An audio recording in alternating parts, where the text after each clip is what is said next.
स्वामी मुकुंदानंद जी ने एक बार कहा था, मन दुनिया का सबसे अद्भुत और तकनीकी रूप से चुनौतीपूर्ण यंत्र है।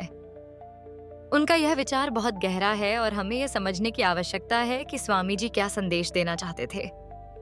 मन का स्वरूप इतना जटिल और अद्भुत है कि आज तक विज्ञान भी इसे पूरी तरह से समझ नहीं पाया है।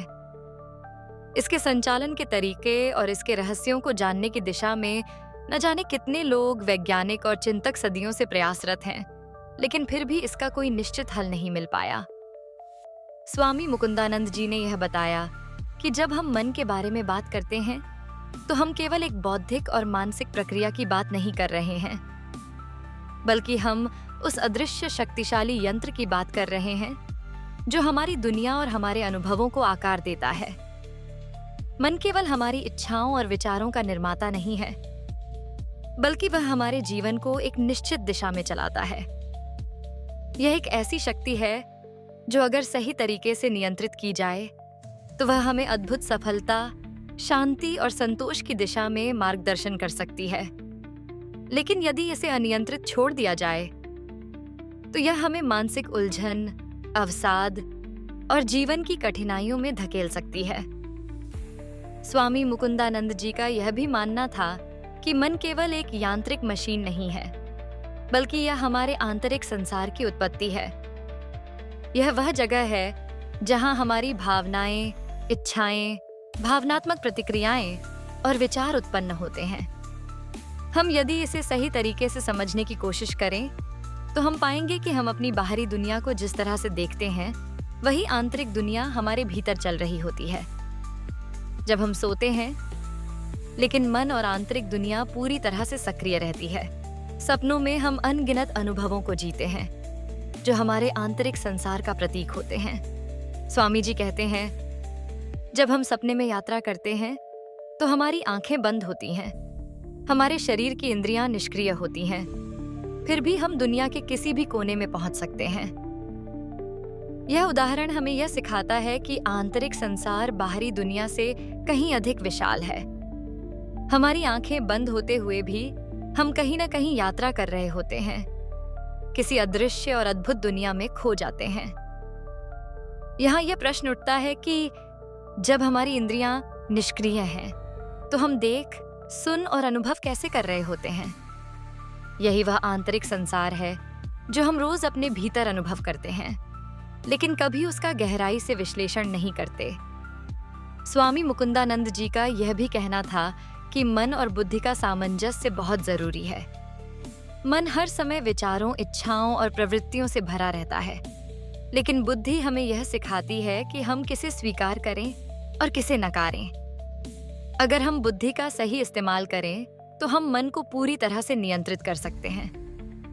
उदाहरण के तौर पर, अगर हम किसी गंभीर काम में व्यस्त हैं तो मन बार बार विचलित होने की कोशिश करेगा, लेकिन बुद्धि कहेगी, यह काम जरूरी है, तुम्हें इसे खत्म करना है। इस समझ से मन में संयम आ जाता है और व्यक्ति अपने कार्य में फिर से जुट जाता है। स्वामी जी कहते हैं, मन और बुद्धि दोनों के बीच यह संवाद चलता रहता है। जब हम अपनी बुद्धि से काम लेते हैं तो हम अपने मन को सही दिशा में मार्गदर्शन दे सकते हैं। मान लीजिए कि एक व्यक्ति का मन लगातार यह कह रहा है, आज रात मैं टीवी देखूंगा, आराम करूंगा, लेकिन उसकी बुद्धि कहती है, नहीं, कल तुम्हारी परीक्षा है, तुम्हें पढ़ाई करनी चाहिए। अगर व्यक्ति अपनी बुद्धि के अनुसार काम करता है तो वह अपनी पढ़ाई में ध्यान केंद्रित करेगा और अगले दिन की परीक्षा में सफलता प्राप्त करेगा। स्वामी जी यह समझाते हैं कि मन को नियंत्रित करने के लिए बुद्धि की शक्ति को पहचानना जरूरी है।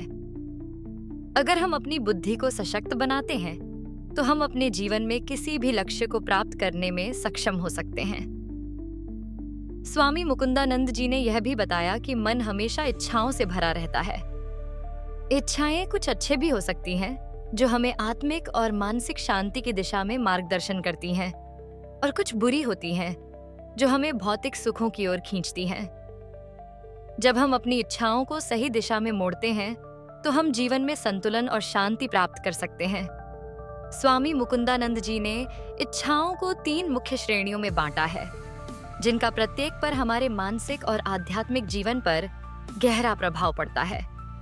इन 3 श्रेणियों को सत्व गुण, रज गुण और तम गुण के रूप में समझा जाता। जब हमारी इच्छाएं उच्च और सकारात्मक होती हैं, यह इच्छाएं मानसिक शांति, ज्ञान, आत्मसमझ और सेवा की भावना से प्रेरित होती हैं। जब हम सत्व गुण की अवस्था में होते हैं, तो हमारी प्राथमिकताएं जीवन के गहरे उद्देश्यों की ओर मुड़ जाती हैं, जैसे सत्य की खोज, परिश्रम से आत्मविकास, दूसरों की मदद करना और समाज के लिए योगदान देना।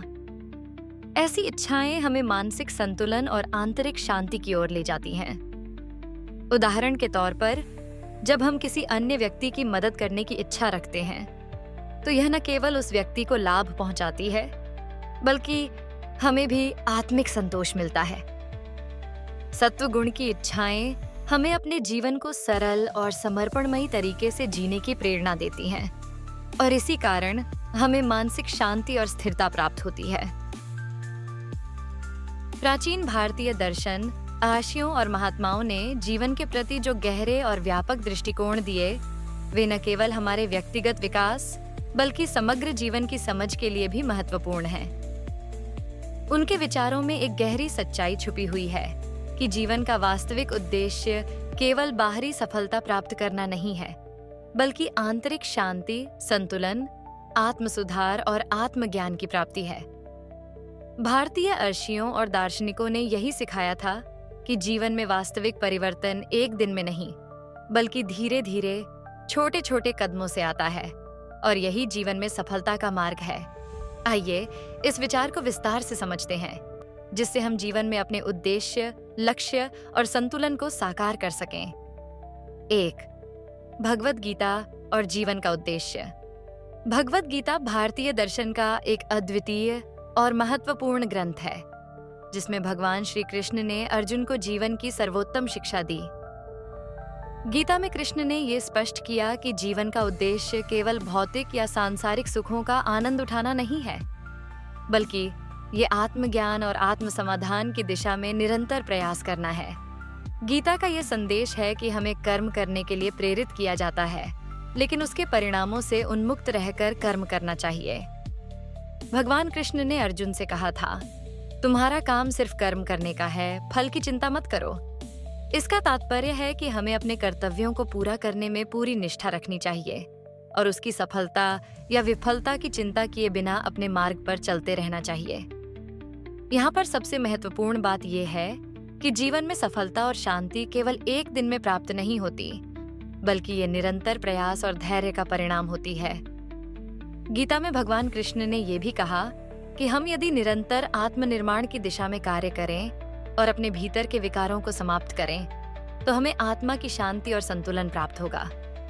कृष्ण का ये विचार आज के जीवन में हमें ये सिखाता है कि सच्ची सफलता बाहरी दुनिया के पुरस्कारों में नहीं है, बल्कि ये आंतरिक शांति और संतुलन प्राप्त करने में है।